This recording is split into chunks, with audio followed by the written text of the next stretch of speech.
All right. Ready to dive deep into Rich Dad, Poor Dad. Let's do it. This book, man, it's really sparked so much conversation about, Yeah.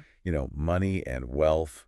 And we've got all the notes and highlights ready to go from the audiobook. So Yeah. let's unpack it. I think what makes this book so interesting is it's not really like how to become a millionaire guide. Right. It's more about like shifting your whole mindset around wealth. Yeah. And it all kind of starts with this idea that the rich don't work for money. Yeah, that line really stood out to me too. And I was like, Right. how can somebody be rich if they're not working? Like, didn't they have to work to get rich? Exactly. And that's a great point, and Kiyosaki kind of addresses that right away. Yeah, He's yeah. not saying that wealthy people just sit around all day. Right. It's more about what they're working for. So instead of working for a paycheck, Yeah. they're working to build assets. Okay. Things that will put money in their pocket, whether they're, actively working or not. So they're almost like building a machine that's making money for them, Exactly. even while they sleep. Think about it this way. Most people trade their time for money. They work for a paycheck. Right. But the wealthy, they focus on building systems Right. that generate income, whether or not they're, at a job working. Yeah, and it makes me think about that story from the book about Kiyosaki working for 10 cents an hour as a kid. Right. That just seems so brutal. Like, why would his rich dad do that to him? I remember you highlighting that passage in the notes. Yeah. And it really was like a powerful lesson, even if it felt unfair at the time, Right. His rich dad, he wanted him to really experience the difference between working for money Yeah. and having money work for you. Okay, so even that early job, it was more about, like, teaching him about money than it was about him actually, like, earning money. Precisely. And that leads us to, what I think is kind of the core message of Rich Dad, Poor Dad, which Yeah. is the difference between assets and liabilities. And he defines them really simply, doesn't he? Absolutely. And it's so brilliant in its simplicity. Yeah. So an asset puts money in your pocket. A liability takes money out. Okay.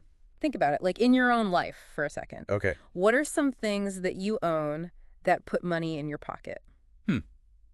Well, I guess my savings account generates a little bit of interest each month, but it's not much. Okay, so that's a good start. Yeah. What about things that take money out of your pocket? Oh, man, that's a way longer list. Yeah. My car payment and rent and student loans Yeah. and that new phone that I just had to have. And that's exactly the point, right? Right. We often think of things like houses or cars as assets. Yeah. But if they're costing you more than they're making you, Yeah. then they're actually acting as a liability. Okay, this is going to make me look at my budget differently. You're right. Now I'm seeing a lot more liabilities than assets. And that's why this book, it's been so impactful for so many people. Yep. Because it forces you to confront, where's your money going? Right. Is it working for you or is it working against you? So if we're trying to build assets, Yeah. what should we be looking at? Like, he talks about real estate a lot, right? He does. But even real estate can be a liability if it's not managed well. Right. Remember that example you flagged about the young couple Yeah. who bought a bigger house when their income increased? Yeah, they ended up in more debt, even though they were making more money. Exactly. It didn't make sense. Their expenses grew right alongside their income, so it kept them trapped Right. in that rat race that he talks about. So how do you avoid that trap? That's where, this idea of minding your own business comes in. Okay. And it's not just about starting a company, Right. it's about focusing your energy on building that asset column, on investments that generate income without you having to constantly work. And it makes me think about that famous quote by Ray Kroc. Yeah. He said, "I'm not in the hamburger business. I'm in the real estate business." Yeah. Like, he wasn't just selling burgers. Right. He was building an empire based on the land underneath those McDonald's. Exactly. He understood the power of leverage. Yeah. He wasn't just selling a product, he was building a system Right.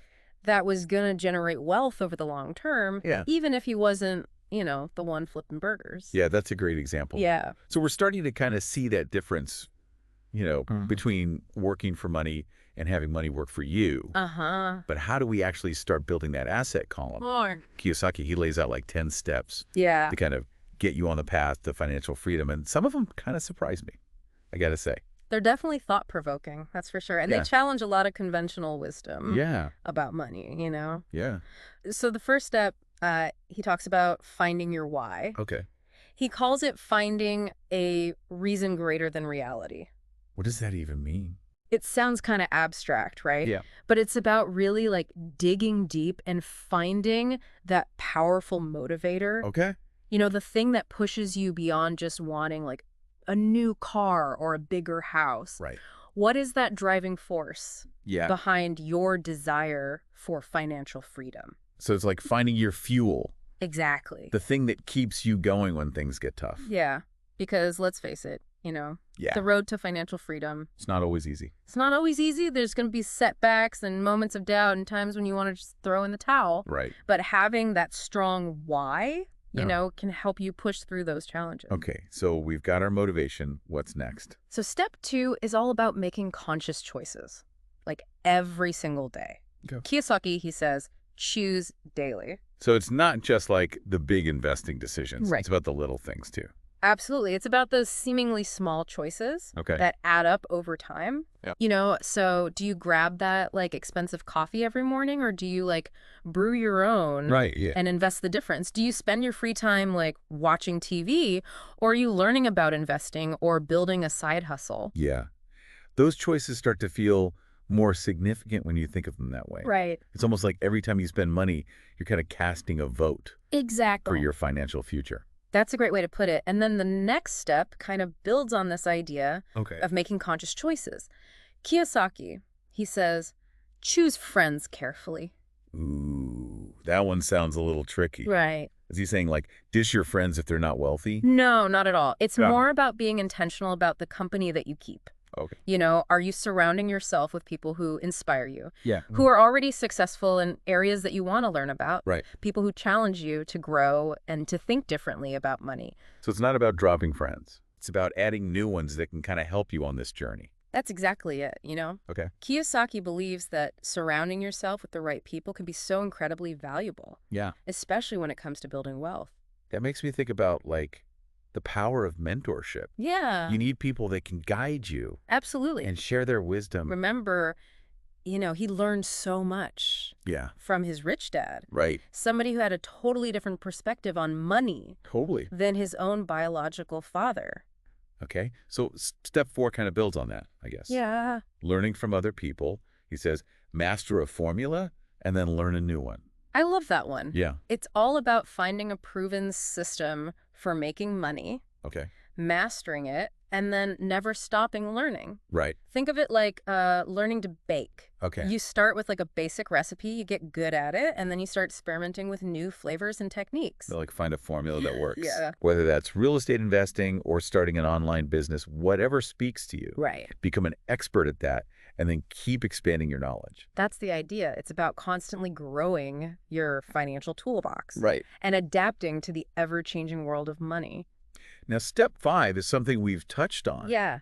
But I think it's so important that he keeps coming back to it. It's fundamental. Yeah, he says pay yourself first. That's right.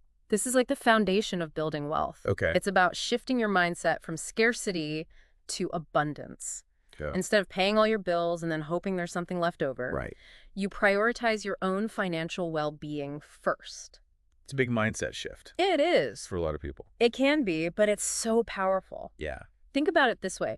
When you pay yourself first, even if it's just like a small amount, Okay. you're sending a message to yourself and to the universe Okay. that you are worthy of financial abundance. Okay. Step 6 might seem a little contradictory, Right. but it makes sense when you think about it. Pay your brokers well. This is where Kiyosaki's rich dad mindset really shines through. Yeah. It's about recognizing that good advice is worth paying for. Okay. Whether it's a financial advisor, a real estate agent, a lawyer, or a mentor. Right. Finding the right people to guide you can save you time, money, and a lot of headaches in the long run. So it's about leveraging the expertise Exactly. of people who are already successful in the areas you want to learn about. Don't be afraid to invest in expert advice. Right. It can pay off tenfold in the long run. Okay, step 7 is a little bit provocative. Yeah. Kiyosaki says to be an Indian giver.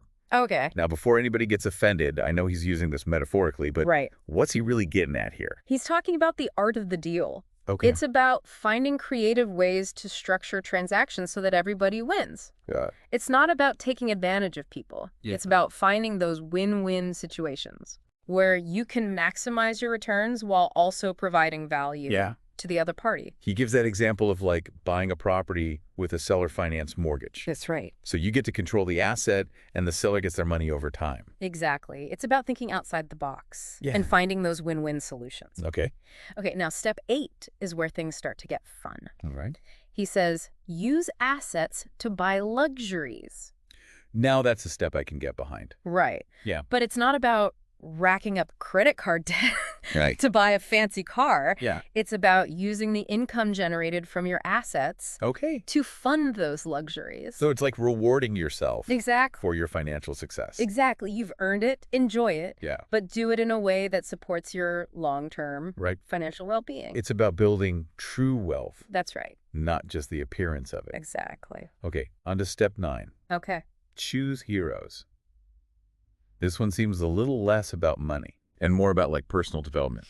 Yeah, it's both. Okay. Kiyosaki, he believes that having role model can be incredibly motivating, Yeah. especially when it comes to building wealth. Yeah. You know, who do you admire in the world of business and finance? Yeah. Who inspires you to reach for your goals? He talks about like how when he was a kid, he looked up to baseball players. Exactly. And that kind of like fueled his dreams. He taught him. It told him about hard work Exactly. and perseverance. And he encourages, readers Yeah. to find their own heroes Right. in the world of finance. Okay. People who embody those principles of wealth creation Right. and financial intelligence. Yeah. Read their biographies, Mm. study their strategies, learn from their successes Right. and failures. Okay, we've reached the final step. Okay. Teach and you shall receive. Oh, yeah. This one has a very like karmic. Yeah. It does. Yeah. It does, doesn't it? Yeah. Kiyosaki, he believes that the more you give, the more you receive. And this applies to wealth as well. Right. When you share your knowledge, your resources, your time with others, Yeah. you create this ripple effect of abundance. And he talks about how his rich dad was like a big philanthropist. Exactly. That wasn't just about accumulating wealth. Right. It was about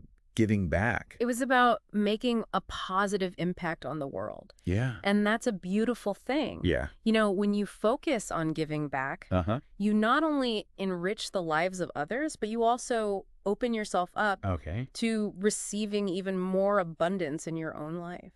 So these 10 steps, they're really about more than just making money, aren't they?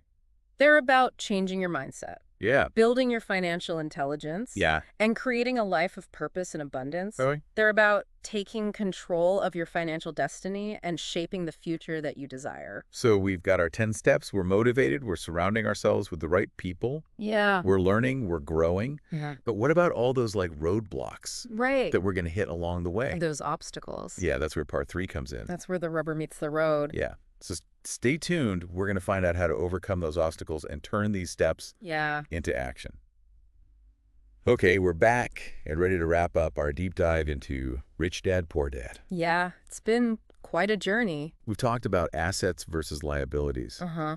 those 10 steps for reaching financial freedom. But yeah, let's be honest. Yeah. Putting those steps into action, it can be kind of intimidating. It can be. There's always going to be obstacles along the way. Yeah, there are. And Kiyosaki, he acknowledges those challenges Yeah. head on.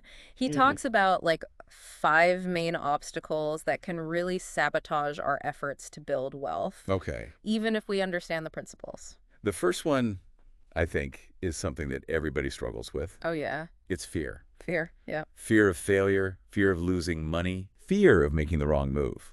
It's so pervasive. Yeah, it can be paralyzing. Yeah, absolutely. But Kiyosaki makes an interesting point. Yeah.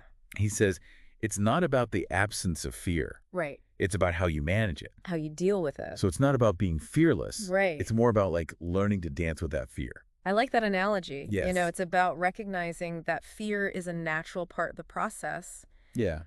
but it doesn't have to control you.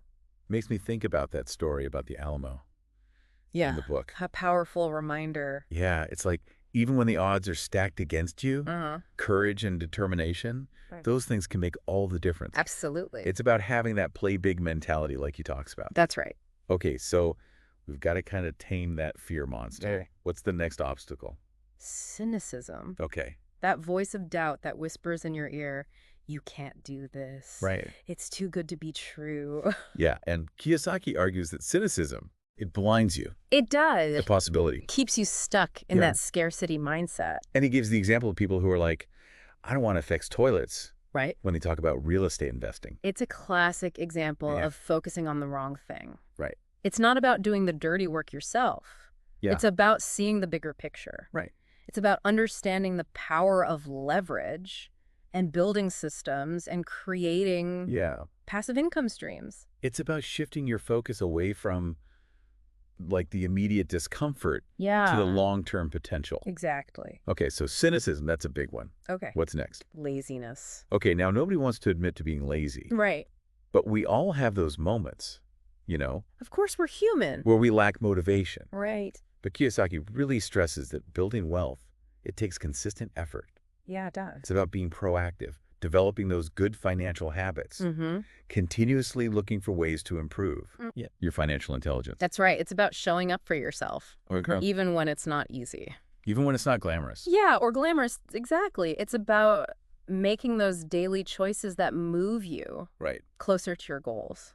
And that brings us to obstacle number 4, bad habits. Oh, yeah, those are tough. These can be really sneaky. They can be. We may not even realize how Yeah. deeply ingrained they are. Right, until they're already like sabotaging our efforts. Exactly. Yeah, it makes me think about Kiyosaki's dad. His poor dad. Yeah, Yeah, he had that habit of paying everybody else first. right, the bills, the government. Yeah, everybody but himself. Which meant there was never really anything left. Right, exactly. Yeah. It's a trap that so many people fall into. Yeah. They prioritize immediate gratification over long-term financial well-being. So how do we break free Yeah, how do we do that? from those bad habits? It takes awareness and discipline Okay. and a commitment to replacing those negative patterns with positive ones. Okay. Remember that core principle. Pay yourself first. Yeah. Make your financial well-being a non-negotiable priority. Okay, last obstacle. Right. Kiyosaki talks about arrogance. Arrogance. Yes. And this one's kind of tricky because sometimes confidence is a good thing. It is. Right. Absolutely. But there's a fine line between confidence and arrogance. Yeah, arrogance is almost like thinking you've already got it all figured out. That's right. You don't need to learn or grow anymore, And that can be a recipe for disaster. especially in like the financial world. Especially in the world of finance. Yeah, things are constantly changing. Things are constantly changing. Yeah. So true financial intelligence, Mhm. it involves humility. Okay. It's about recognizing what you don't know Right. and being willing to seek out expert advice. So even when we're feeling confident in our knowledge, we still got to stay curious. Yeah, Keep learning. absolutely. Never stop seeking out new information and challenging Right. your assumptions and expanding your understanding of the financial world. Okay, so we've identified those 5 big obstacles: fear, cynicism, laziness, bad habits, and arrogance. It's a lot. It is a lot, Yeah, but knowing that they're out there, that's a good first step. it is. But how do we actually overcome them and take action? Yeah, that's the million-dollar question. Well, Kiyosaki gives some really practical advice, He does. and he emphasizes the importance of finding opportunities, Mm-hmm. making deals, building that asset column. That's how you win the game. Yeah, he says you got to look in the right places. Right. Don't just follow the crowd. That's right. You got to think differently. You got to think outside the box. Challenge the conventional wisdom and be willing to step outside your comfort zone. He also says to find buyers Yes. before you find sellers. Love that one. What does that even mean? It's about understanding what people want, what problems they need solved, Okay. and then finding ways to create value. So it's not about selling what you have. Right. It's about creating something people want. Exactly. That's a really powerful shift. It is the perspective. It's about being proactive Yeah. and creating opportunities rather than waiting for them to come to you. He also talks about learning from history. Yes, studying the patterns Yeah.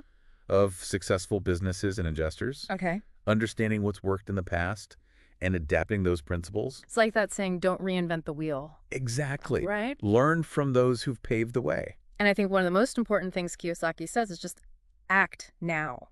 Do it. Don't wait for the perfect moment. Yeah, don't wait for the perfect opportunity or the ideal circumstances. Just go for it. Take action, learn from your mistakes, Right. keep moving forward. It's about embracing that, like, ready, fire, aim That's right. mentality. You'll never have all the answers, All right.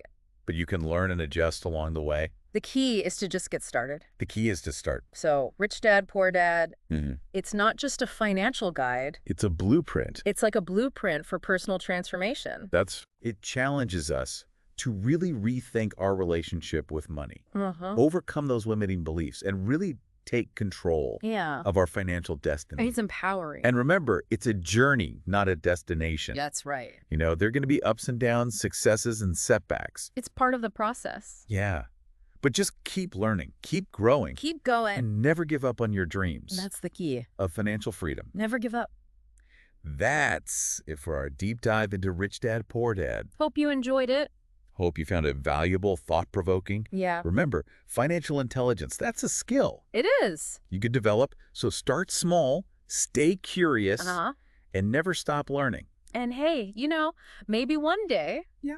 you'll be sharing your own success story, Great. inspiring others to achieve their financial dreams. That's awesome. All right, thanks for joining us on this deep dive into Rich Dad, Poor Dad. It's been a pleasure.